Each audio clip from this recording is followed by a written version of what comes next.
원장님 포함해서 의료진분들 정말 따뜻하게 맞아주셔서 감사드립니다. 벌써 1년 3개월 정도가 지난 것 같습니다. 그때 1차 대규모 확산 때, 그리고 특히 대구에서 역대 최다 확진자가 발생했던 바로 그날 3월 1일 날 제가 와서 15일간 봉사활동을 하고 70명 정도로 다시 일일 확진자가 대구에서 그 정도 수준일 때 제가 나왔던 기억이 납니다. 또 선거 끝나면 다시 찾아와서 봉사활동 하겠다고 해서 다시 또 4월 말에 와서 일주일 있으면서 많이 달라진 그런 분위기들을 피부로 느꼈습니다. 처음 3월 초만 하더라도 바로 앞에 서문시장도 문을 닫고, 그리고 또 그 병원 앞에 있는 그 도로에 보행자도 전혀 없을 정도로 사실 공포감에 도시 전체가 휩싸여 있었는데 4월 말 정도가 되니까 어느 정도 도시도 다시 활기를 되찾고 서문시장도 열고 그리고 보행자분들도 병원 앞으로 이렇게 지나가는 모습들을 보면서 이제는 우리가 극복하고 있구나, 그런 걸 피부로 많이 느꼈었습니다. 1년 3개월 지난 다음 또 지금 수도권을 중심으로 4차 대규모 확산이 이제 막 생기고 있을 이 시점에 다시 또 여기를 찾아뵙게 됐습니다. 그때 제가 가졌던 그런 초심도 되돌아보고, 그리고 다시 또 국가 전체적으로 위기 상황에 놓여져 있는데 이때 우리가 어떻게 해야만 하는지, 그리고 이런 상황에서 또 대구 동산병원이 그동안에 우리나라에서 가장 많은 경험을 축적하고 계신 곳이니까 지금 어떻게 대비를 하고 있는지도 제가 좀 살펴보고, 그리고 여러 가지 여쭙고 싶은 점들도 많았습니다. 지나고 보면 참 아쉬운 점들이, 제가 작년 5월입니다. 작년 5월에 바로 또 대구에서 강연을 하면서 백신이 빠르면 연말 정도에 나올 테니까 지금부터 우리나라가 대비를 해야 된다고 이야기를 했습니다. 뭐 저뿐만 아니라 전문가들은 다 그렇게 생각을 했었는데 결국은 정부에서 제대로 거기에 대해서 귀를 기울이지 않다 보니까 백신 대란을 맞이하게 됐습니다. 올해 2월 달에 외국에서 처음으로 변이 바이러스가 나오면서 문제가 되고, 그리고 또 집단 면역의 기준이 6, 70%가 아니고 85%로 높아졌을 때 올해 2월이었습니다.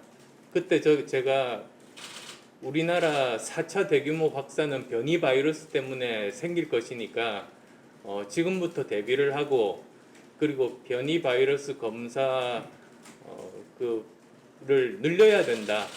그래서 면밀하게 추이를 관찰하고 대비를 해야 된다고 벌써 5달 전에 제가 이야기를 한 바가 있습니다만 결국은 또 이렇게 굉장히 어려운 지경에 들어가게 됐습니다.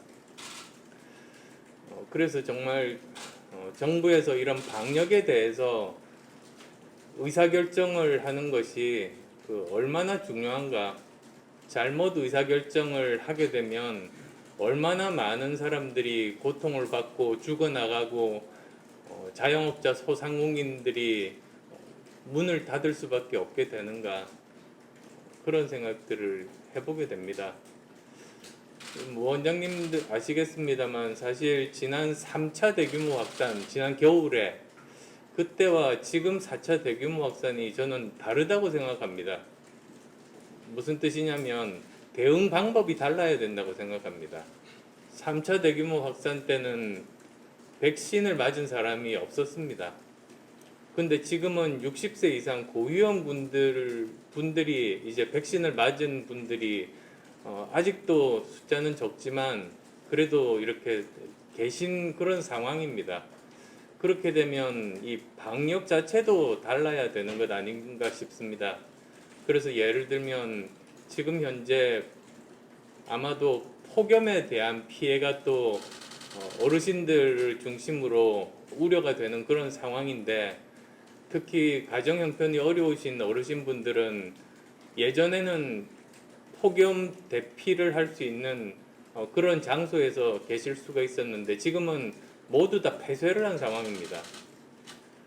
그런데 지금 2번 이상 백신을 맞은 어르신분들에 한해서는 그런 폭염 대피 센터를 이용할 수 있도록 저는 하는 것이 옳다고 생각합니다. 그리고 그런 분들이 사망률도 굉장히 많이 줄어서 독감 정도 수준의 사망률이 된다면 사실 지난 3차 때처럼 우리가 똑같은 방법으로 지금 사회적 거리두기를 하는 것이 아니라 바꿔야 되는 그런 것들이 참 아쉽습니다. 그래서 정부에서 방역에 대한 것이 제가 얼마 전에도 말씀드렸습니다만 너무 비과학적이고 너무 현장에서 동떨어진 탁상 행정 중심이고, 그리고 또 국민들 공감을 얻지 못하는 이런 방역 대책을 바꿔야 된다. 그래서 과학적인 방역, 그리고 또 현장 방역, 또한 국민 공감 방역으로 이제는 바꿔서 3차 때와는 다른 방법으로 해야 된다는 그런 말씀을 드린 바가 있습니다만, 항상 정부에서 이런 제안을 하면은 나중에 뒤늦게 사고가 확산된 이후에 겨우겨우 이렇게 적용하는 그런 것들이 굉장히 아쉽습니다. 근데 어쨌든 오늘 정말 감회가 새로운 곳에 이렇게 또 옛날에 뵙던 전우분들을 이렇게 뵙게 됐고요. 또 많이 바뀐 현장들도 아까 설명해 주신 그런 부분들 보여주신다고 하니까 잘 보고 또 문제가 되는 수도권에도 제대로 이 귀중한 경험이 쓰일 수 있도록 최선을 다하겠습니다.